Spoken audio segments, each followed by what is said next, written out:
What's up everyone, Lion Roar here, and we have some brand new legendary costumes in the Challenge Event Festival. They look really good, so of course I'm going to break them down today, and probably the best part about this is, if you notice that little text just to the right of my head, it says no classic heroes, new costumes. So you can feel a little bit better about summoning for this one.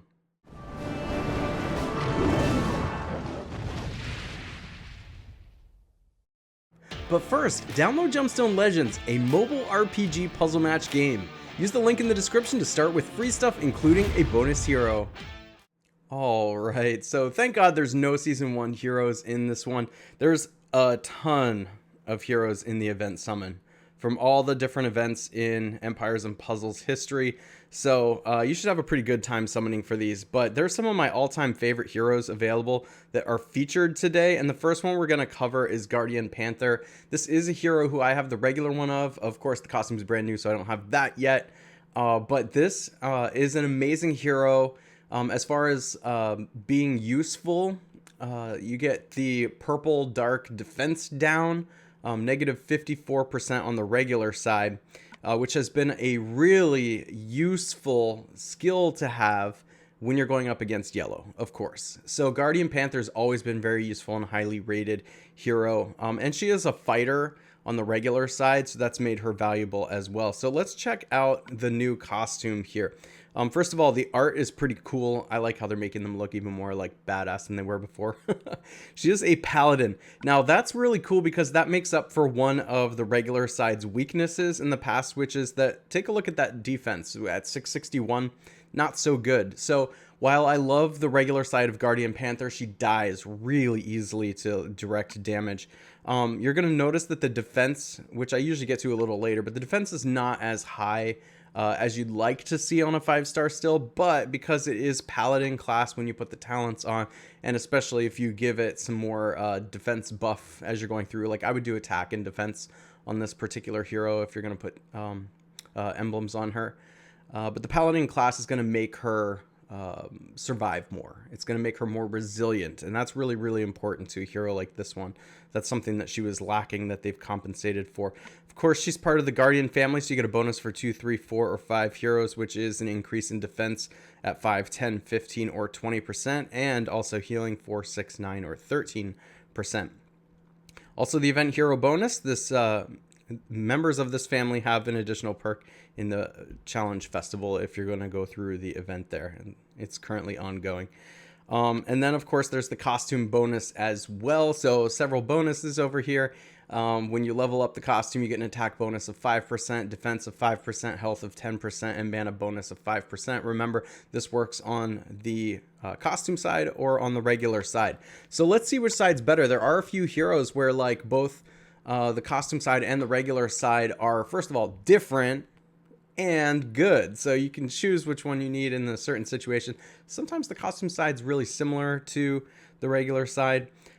This one, the special is called Roar of the Panther at fast speed, which is really important for an elemental defense down here, by the way. Deals 280% damage to all enemies. That's amazing, by the way. 280% to all enemies with this huge attack stat at 804. By the way, the HP is 1505 too, so that's really good as far as her survivability.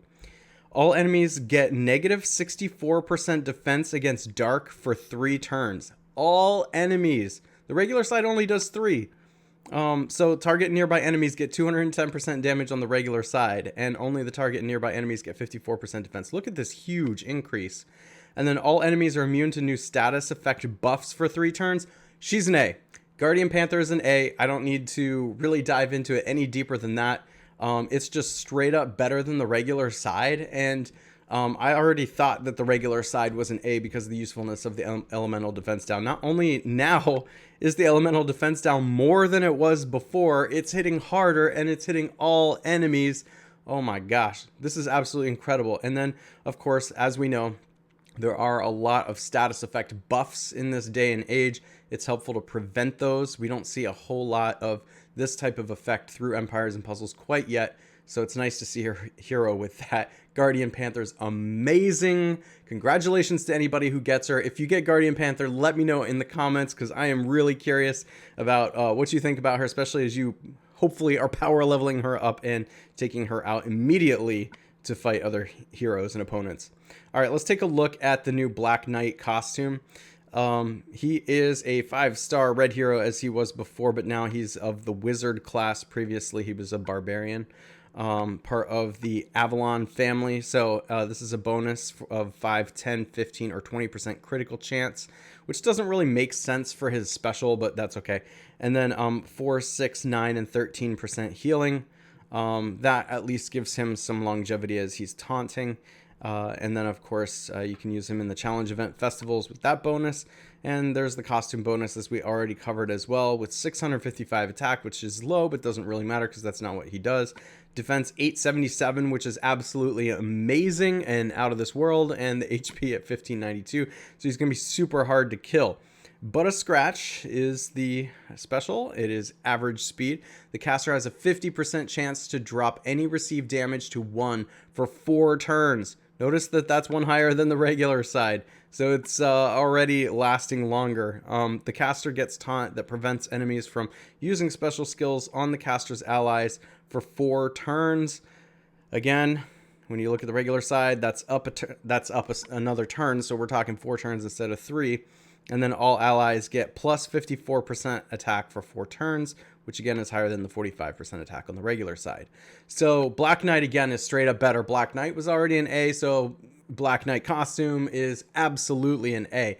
In fact, I don't know if we have to shift the grades of Guardian Panther and Black Knight now, the regular sides, which I felt like were already A's, but does this make them A minuses now? Does this make Black Knight an A plus? I don't really give A pluses in my grading scale, only because, like, to me that's like a just absolutely game breaking hero that is a chase hero everybody needs to go after. I still don't think everybody needs to go after these heroes, but these are just straight up some of the best heroes in the game right now.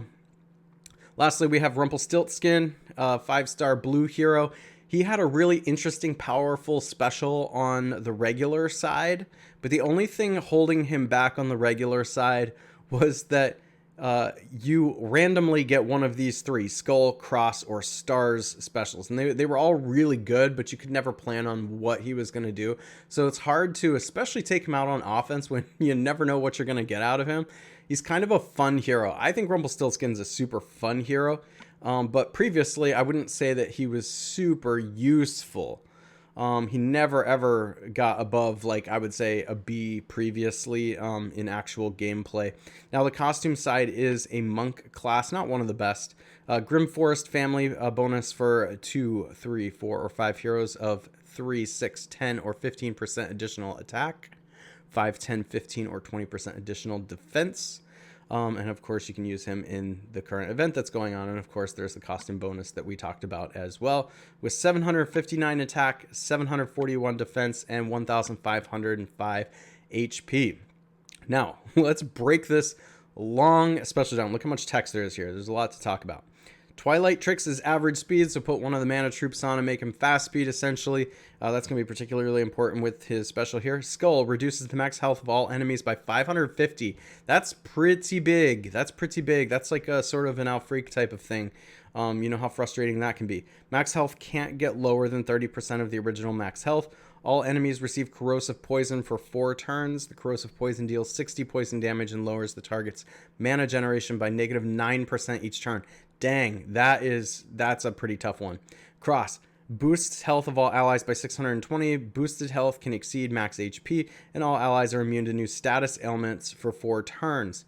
Another really, really powerful one. And then stars. All enemies get negative 54% mana generation for 4 turns. This effect can't be cleansed. All enemies are immune to new status effect buffs for 4 turns. Okay, this is a lot better than the regular side. Because every single one of those specials is good. Whatever goes off, it's good for your team. Of course, there are better effects here than others. And the thing with Rumpelstiltskin in the past is it's like always the one you don't want to go off that seems to go off. It's just the way it is. I kind of think you want all of these to go off. So, like, even if it's not the right time for you to get boosted health, at least you get to bank it, right? Like, let's say you really wanted the negative mana generation or something. Or like, let's say that you wanted the boosted health but get the negative mana generation. Well, now their specials aren't going off on the other side, so it does give you a little bit of leeway to try and build up to get some of that healing. I just wouldn't count on Rumplestiltskin being your healer, by the way, but my gosh. Okay, so all of these are really powerful. I would not say that Rumpelstiltskin's overpowered, though, because I think the thing that's still going to weigh on him is the fact that you don't get to choose which one goes off. It is going to be whichever one you get. It is going to be random. And so whatever you get is what you get. It's going to be good. So for that reason, I'm going to give Rumpelstiltskin an A-, only because you can't choose and optimize the special. But I think that, you know, they saw that a lot of people weren't using Rumpelstiltskin in the past because you don't get to choose, and now they've just made it so it's good all around. I feel like we're going to see some more Rumpelstiltskins showing up on defense just because it's kind of a wild card, pun intended. And it could be really, really fun. But I don't think it's going to be one of these chase heroes that you have to have on defense. You're going to see show up on all these defenses or anything like that, because again, the randomness, the not being able to control what the special's doing is just going to drag on it a little bit, even though they're all so good. All right, well, those are my thoughts on the new costume heroes. What do you think? Make sure to let me know in the comments, especially if you get any of these. If your opinion differs from mine on anything, I want to know about that. I think these are all excellent. This is probably a really, really good summons portal to summon for. If you haven't done that yet, there's a little bit of time left. Good luck. If you enjoy videos like this, make sure to like, subscribe, and hit that bell notification so you know when I drop new videos or go live, and I will catch you in the next one.